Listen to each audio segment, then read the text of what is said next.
Good evening all. Today we'll be continuing with our topics of the testing techniques. This will be most probably the last video for the testing technique. One of the very important technique of testing that we'll be discussing today is mutation testing. Now, as we have discussed in our previous lectures, the various white box testing strategies, all those testing strategies were coverage based testing. Okay. We have discussed two types of the white box testing techniques. Those were coverage based and fault based. All the previous that we have discussed are coverage based testing techniques, whereas this mutation testing, this is a fault based testing. It is in the sense that the mutation test cases in this case are designed to find a particular or specific types of faults in a program.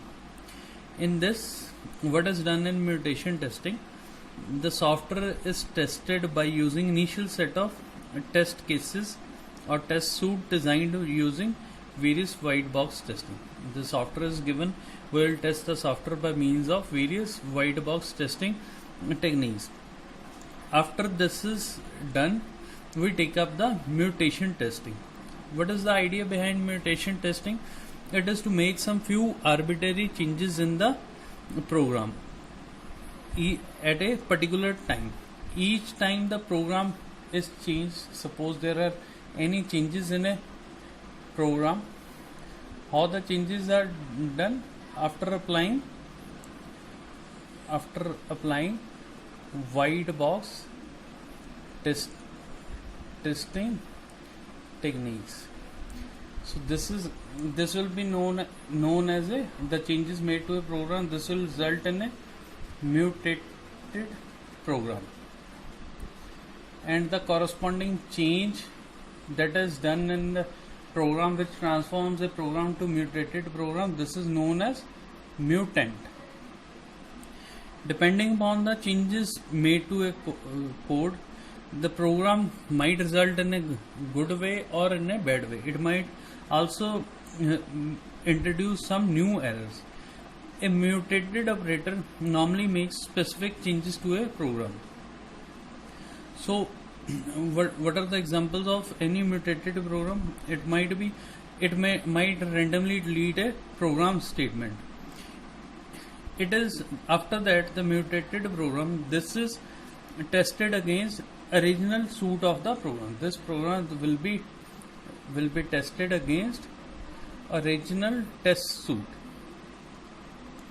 This will be tested against original test suite. If at least one test case from the test suite is there for which the mutant results in an incorrect result, then we said that mutant is dead. If there is any test case which gives you incorrect results, then we say the mutant is dead. Since the error introduced by the mutant program has been successfully detected by the test suite, but whereas the mutant remains alive even after the test cases have exhausted, the test suite is enhanced to kill the mutant. So clear? So this is normally the process, the basic funda behind mutation testing, that how the testing is done. This is done by making arbitrary changes to the program. Every time a change is made, it will transform a program from normal program to mutant program, and the change that is introduced, this is known as mutant. After that, it is tested against the original test suite. If for any test case it gives incorrect results, it is said to be dead, whereas if this is not the case, the mutant is said to be alive.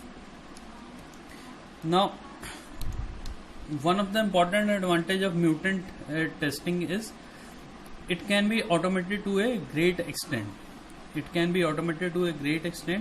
And hence, by defining a set of primitive changes that can be applied to a program. So this is basically what is done in the mutation testing.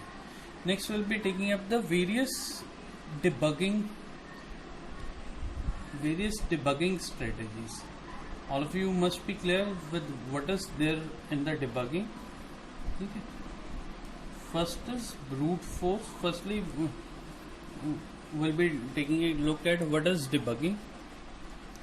Now, once a failure has been detected, next step is to find out what is the location of that error. We are supposed to find out the program statement that are in error and which are responsible for failure. The process of locating those statements, that is known as debugging. Now there are mainly various approaches for that. One is brute force approach, then we have backtracking approach, then we have cause elimination method. This is again important from examination point of view. This is cause elimination method. Last one is program slicing.